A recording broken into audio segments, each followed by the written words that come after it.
திருச்சிற்றம்பலம் திருச்சிற்றம்பலம் அத்துணை அடியவர்களுடைய பொன்னான மலர்பாதங்களை வழங்கிக் கொள்கின்றேன். சிவாய திருச்சிற்றம்பலம். திருச்சிற்றம்பலம்.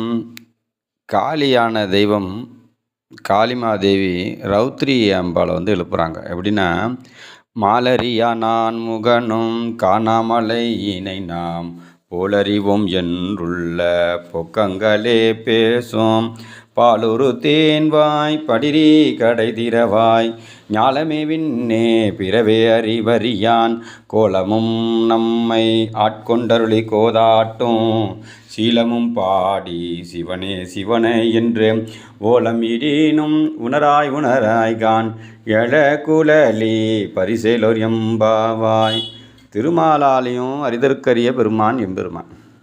அதான் மாலரியா நான்முகனும் பெருமாள் வெங்கடாஜல பெருமாள் இருக்கார் இல்லையா, அவர்.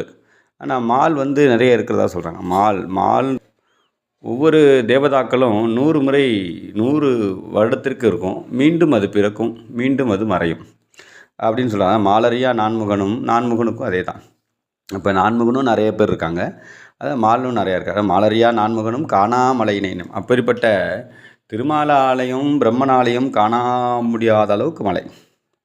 அப்பேற்பட்ட மலை தான் அண்ணாமலை. அந்த அண்ணாமலை தான் திவ்ய பிரபஞ்சமாக இருக்கிறார் சாமி, ஆதியும் அந்தமும் இல்லாமல் இருக்கார். அதனால தான் மலரியா நான்முகனும் காணாமலையினம் போலறிவோம் என்றுள்ள பொக்கங்களை பேசும். இதை பற்றி அறிஞ்சிக்க முடியாது. மாலரியா நானும் போலறிவோம் என்றுள்ள பொக்கங்களை பேசும். இவங்கெல்லாம் நாங்கள் அது சாமி திருவூரில் அறிஞ்சிருவோம் அப்படின்னு பொக்கங்கள் பேசுது.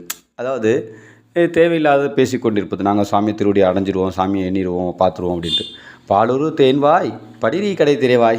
நீ உன் காதையும் உன்னுடைய எண்ணங்களையும் திறந்து வை. படிரி கடை திரைவாய் பாலுரு தேன்வாய் படிரி கடை திரைவாய் ஞாலமே விண்ணே பிறவே அறிவார். இந்த ஞாலத்தாலையும் இந்த விண்ணகத்தாலையும் அறிய முடியாத பெருமான். பிறப்புக்கெல்லாம் அப்பாற்பட்ட பெருமான். ஞாலமே விண்ணே பிறவே இதுக்கெல்லாம் அப்பாற்பட்ட அறிவறியாய் கோலமும் நம்மை ஆட்கொண்டி கொண்டரளி கோதாட்டும். இந்த லோகத்தில் உள்ள அனைத்து விதமான ஆடல்களுக்கும் அனைத்து விதமான கூத்துகளுக்கும் அதான் கோலமே வாழூர் தெய்வமாக ஞாலமே விண்ணே பிறவே அறிவறியான் கோலமும் நம்மை ஆட்கொண்டரளி கோதாட்டும். நம்மளுடைய என்ன கிடக்கைக்கு தகுந்த மாதிரி நம்மளுடைய பாச பந்தங்கள், நம்மளுடைய நல்வினை தீவினைக்கு தகுந்த மாதிரி தான். அதனால தான் சொல்கிறாரு, கோலமும் நம்மை ஆட்கொண்டரளி கோதாட்டும். கோதாட்டுன்னா சாமியோட திருவடிக்கு அழைக்கிறார். கோதாட்டும் சீலமும் பாடி. அதாவது எல்லாமே நம்மளுடைய இருந்தாலும் கூட அது எம்பெருமான்கிட்ட தவறாது நம்ம சீலமும் பாடி உள்ளூரப்படணும். அதனால தான் சீலமும் பாடி சிவனே சிவனே என்று வாய் திறவாய். நீ சிவனே சிவனேன்னு வாய் திறக்கணுமே, ஏன் அப்படி இருக்கிற? ஓலமிடினும் உணராய் உணரைக்கான். இப்படிலாம் இத்தனை பேர் இத்தனை அடியவர்கள்லாம் உன்னை அழைச்சிட்டு இருக்கிறாங்க, இன்னும் தூங்கிட்டு இருக்கியம்மா. ஓலமிடினும் உணராய் உணரைக்கா ஏலக்குழலி அழகாக மெல்லியளவில் சாமி நமக்கு பரிசுக்கும் மேலான பரிசாக வந்திருக்கிறாரு. நீ ஏன் எப்படி இருக்கிற எம்பாவாய், எழுந்துரு அப்படின்னு எழுப்புறாங்க. அது மட்டும் இல்லாமல் இந்த காளி ரௌத்ரி எழுப்புறாங்க. ரௌத்ரி அம்மா என்ன பண்ணுறாங்க, அடுத்த இன்னொரு ரௌத்ரி சேட்டை எழுப்புகிறாங்க. மானே நீ நென்னலை நானே உங்களை நானே எழுப்புவன் என்றும் நானாமே போன திசை. இப்போ நீ சொன்னேன், நான் நாளைக்கு நான் உன்னை எழுப்புறேன்னு சொன்னியே, நீ மட்டும் தூங்கிட்டு இருக்குது நியாயமா? போன திசை பகராய் திசை 8 திசைக்கும் மேலே எங்கிட்டு போன நீ? போன திசை பகராய் அந்த கதிரவனும் வெளுத்துட்டாரு, மேற்கும் சாஞ்சிருச்சு, கிழக்கு வெளுத்துருச்சு. ஆனால் நீ இன்னும் உனக்கு புலந்த மாதிரி தெரியலையா? போன திசை பகரா இன்னும் புலந்துன்ற வானோ நிலனோ பிறவே அறிவிறியான். வானோ நிலனோ அது உலகத்தினுடைய வான் எது நிலவெதுன்னு தெரியாமல் நீ தூங்கிட்டியா? தானே எம்மை தலையளித்தாட்கொன்றலி வான்வார் கலல்வாடி. இந்த வானத்துக்கெல்லாம் அப்பாற்பட்ட அண்ட சராசரிக்கு அப்பாற்பட்ட பெருமானுடைய திருடிய வான்வார் கலல்வாடி வந்தோருக்குன் வாய் திறவாய். இந்த உலகத்துக்கு அடியோர்களுக்கெல்லாம் நீ சொல்லுவிய, வாய் திறந்து பேசுவியே பெண்ணே. உனே உருகாய் உனக்கு உள்ள முருகலையோ உனே உருகாய் உனக்கே உரிமைக்கும் உனக்கு உருதா உள்ளத்தில் இருக்குதா சாமி? உனக்கோ உரியமக்கும் எனக்கு இப்படி இருக்குதே, நீ ஏன் இப்படி இருக்க? எனருக்கும் தங்கோனே பாடலை எம்பாவாய் அப்படின்னு அருமையாக சொல்கிறாங்க.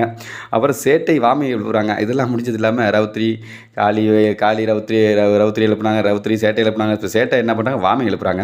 அன்னே வெய்யும் சிலவோ பலவோ அன்னே இவையும் சிலவோ பலாமரர் இதெல்லாம் பார்த்துட்டு இத்தனை பேர் எழுப்பும் போதும் கூட அப்போ விண்ணோர்கள் சும்மா இருப்பாங்க. அன்னே இவையும் சிலவோ பலாமரர் அந்த விண்ணோர்களுக்கு மரர்கள்லாம் உன்னற்கரியான் சாமி எல்லாத்துக்கும் அறியவன் அறிவனுக்கெல்லாம் அறியவன் உன்னற்கரியான் ஒருவன் இருஞ்சீரான் சின்னங்கள் கேட்ப சிவனென்றே வாய்த்திரவா. ஏப்பா இந்த லோகத்தில் உள்ள இந்த மார்கழி மாதத்தில் சுவாமி கைலாயத்தில் வந்து எல்லாத்துக்கும் காட்சி கொடுக்குறாரு. இந்த சுவாமியோட சிவ சின்னங்களை யார் சொல்லி அறிய முடியும்? கேட்பர் சிவனென்றே வாய்த்திரப்பா. நீ என்ன இப்படி சுவாமியோட சின்னங்களையும் சாமியை பற்றி அறிஞ்சுக்கிட்டு இருக்கியே? தென்னா முன்னம் தென்னா என்னா முன்னம் சாமி தென்னாடுடைய சிவனாகவும் நம்ம இந்த பூலோகத்தில் வந்து எழுறாரு. தென்னா என்னா முன்னம் தீசேர் மெழுகப்பாய். இந்த மெழுகு வந்து நெருப்பில் பட்டால் எப்படி ஒழுகுமோ அதுபோல் நீ இல்லாமல் ஏன் என்னானே என்னறையன் இன்னமும் என்றெல்லோருக்கும் சொன்னங்கள் வெவ்வேறாக இன்னும் புலந்துன்னு இன்னும் ஒன்றும் துயிலுதியோ இப்படிலாம் இருந்து நீ இன்னும் உருகாமல் இருக்கியே. மூணே உருகாயின்னு சொல்கிறார் ஒரு பாடலில். இது மெழுகு இப்படி உருகும் அது மாதிரி சொல்கிறாங்க. இன்னும் சொல்கிறாங்க வண்ணெஞ்ச பேதையர் போல் வாழா கெடுத்து இன்னும் பேதையாக இருக்கிய பெண்ணுன்ற பேருக்கு தகுந்த மாதிரி பேதையாக இருக்கே வாழா கெடுத்திகள் என்னே துயிலில் பரிசீலர் பாய் இன்னும் தூங்கிட்டு இருக்கியம்மா சீக்கிரம் எலும்பு அப்படின்னு சொல்லி 7வது பாட்டில் சேட்டை வாமி எழுப்பினதை பற்றி அற்புதமாக எம்பெருமான் நுனிவாச பெருமான் பாடியிருக்கிறாங்க. அது மட்டும் இல்லாமல் வாமி சிவசக்தி எழுப்புகிறாங்க. இன்னும் அடுத்த இதில் நான் மறுநாளில் ஏனே இதை பார்ப்போம். நல்ல அருமையான நம்மளுடைய திருவம்பாவையை பாடணும். ஆதியும் அந்தமும் இல்லை அரும்பெருஞ்சோதியை பாடணும். அத்துணை அடியவர்களுடைய பொன்னான மலர் பாதங்கள் வழங்கிக் கொள்கின்றேன். சிவா திருச்சிற்றம்பலம். திருச்சிற்றம்பலம். அடியவர்கள் எல்லாரும் சேனலை சப்ஸ்கிரைப் பண்ணுங்கள். திருவடியை வணங்கி கேட்டுக்கிறேன். சிவா.